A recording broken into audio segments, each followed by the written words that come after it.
afford to not spend the time and effort and money. Let me explain how we pay for this, because I'm not a deficit spender. Because, we had a tax cut the other team put in back in 2017, and it created a $2 trillion deficit, with the vast majority of that going to the top one-tenth of 1% of the wage earners. I don't want to punish anybody. You're entitled to be a millionaire or a billionaire. Just pay your fair share. Just pay. For example, if we just were to make sure that we had the tax rate for the top rate in America for income tax, what it was in the Bush administration, it would go from 36 to 39.6%. Well, guess what? That would raise a minimum of $10 billion a year. No one's hurt. Someone making that money is still going to have 2 homes or a jet plane, or these are mostly millionaires. They're not going to be hurt a little bit. But we're going to be able to put tens of thousands of kids in preschool and in free community college. What's going to help America more?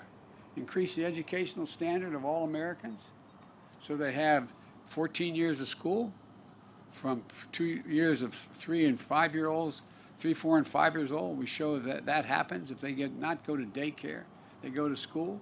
No matter what the background of the home they come from, they catch up.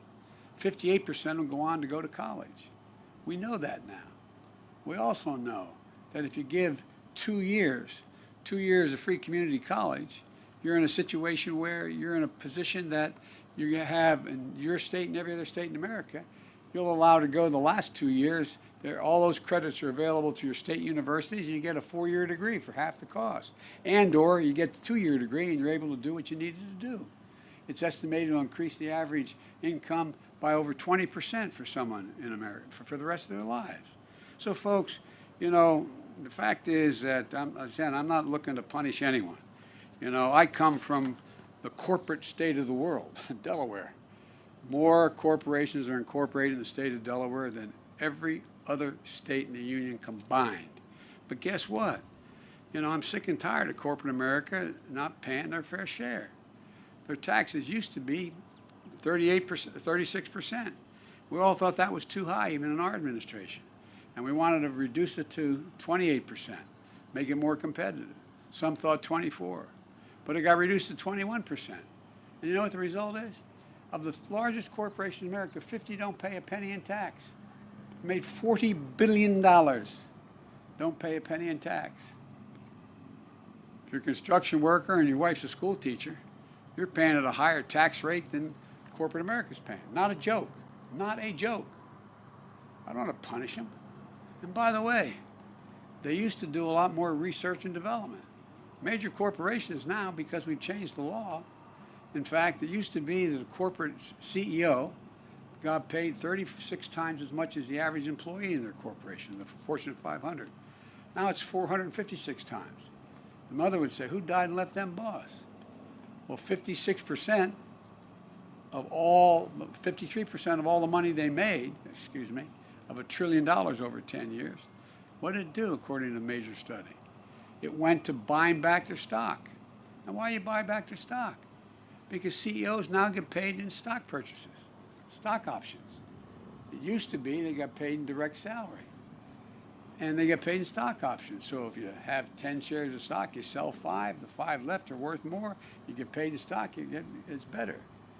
The remaining 37% goes to dividends, which makes sense, but leaves 9% for everything, according to the study out of the University of Massachusetts, everything from salaries, employment, research, development, 9%.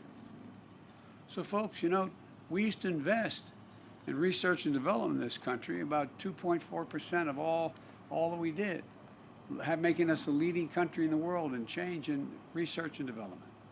Well, we now do 0.7. The Chinese are eating our lunch. They're eating our lunch economically. They're investing hundreds of billions of dollars in research and development.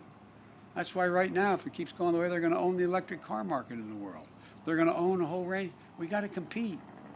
We got to compete. And it doesn't cost anybody anything and deprive anybody of anything they have earned or deserve. As I said, we're now at a place where when they used to pay 35%, it's now 21%.